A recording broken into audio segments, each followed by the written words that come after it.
worldly dharma, and holy dharma are all based on filial piety. Chinese Confucianism is based on filial piety. The so-called the six classics are all footnotes to the classic of filial piety. In the same way, Mahayana Buddhism is based on filial piety, and it can be said that all the teachings that the world-honored one said in the 49 years are the annotations of the Ksitigarbha Sutra. If you can really go deep, you will be able to understand this meaning. These two vows are established by observing the Four Noble Truths.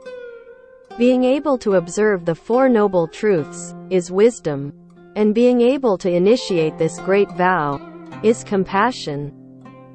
Both wisdom and compassion are called nature, and they are established from the ground of nature, which is called the original vow. Just like a bodhisattva, what does a bodhisattva use to teach and transform sentient beings? To help them escape suffering and attain happiness? Bodhisattvas used the path and the end of suffering. This way, the Buddhas and Tathagatas were also ordinary people in the past, and they were successful practitioners from ordinary people. The Buddhas Tathagata from ordinary people cultivate into the Buddha way. This way, this path is the way to become a Buddha. How did he cultivate it? Pass on their experiences and methods to these ordinary people who have not yet made up their minds. And these ordinary people who are confused and upside down. So, the dharmas are boundless. I vow to master them. The Bodhisattva first set an example for everyone to learn, telling everyone that this is the right way. This is the truth. And this is the highest enjoyment in life. You must make him awaken, and let him learn with you. Where do you learn from? From the beginning of filial piety and respect for teachers. Worldly dharma and holy dharma are no exception.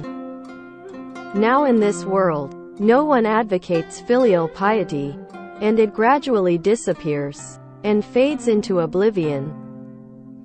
The way of teaching is based on filial piety.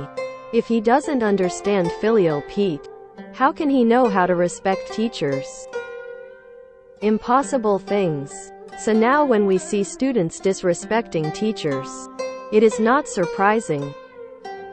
If you want to blame him, you are wrong. It is an era where disrespect to parents and teachers should be regarded as normal.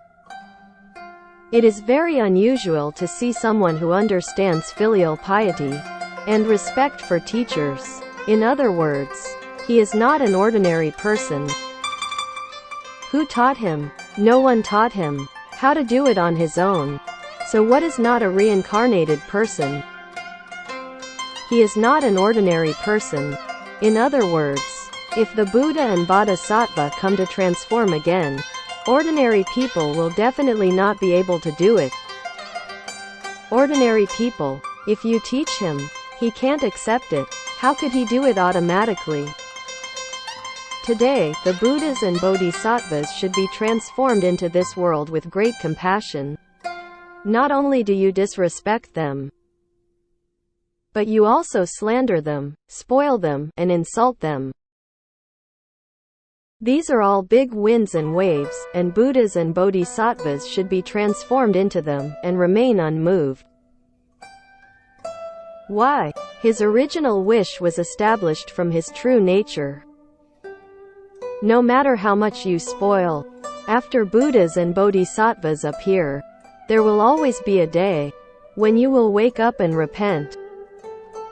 It will take a long time to influence sentient beings. Buddhas and Bodhisattvas know that all sentient beings will definitely be influenced. Because their karma and habits are too heavy, it will not be a short period of time for him to realize it. It will take a long time and a period of deepening before he can be moved and willing to turn around. Then study hard to achieve the teaching goal of continuing the Buddha's wisdom, helping all living beings, and achieving all living beings. The four characters, filial piety and respect for teachers, are the virtues of nature, the inherent virtues of self-nature. If you see your nature clearly, you will definitely achieve perfection. If you can't do it, it's because you don't see your nature, and you are confused and upside down. Only virtue nature can develop self-nature. How can one see one's nature clearly? You must be able to practice to be able to see nature. And it is difficult for modern people to practice and see one's nature. Old Master Tangsu told us in Nanfo Lun. He said that in his life, he had never seen a person with a seeing one's true nature mind. Not only had he never seen one, nor had he heard of it. He said that he has seen people who practiced meditation and attained meditation. Practicing Zen and gaining meditation, the result is rebirth in the fourth Dhyana heavens, which is very remarkable, but it cannot leave the three realms. To practice Zen, one must understand one's mind and see one's nature, in order to escape from the three realms. If one cannot understand one's mind and see one's nature, one cannot escape from the three realms. This is what the Venerable Master said.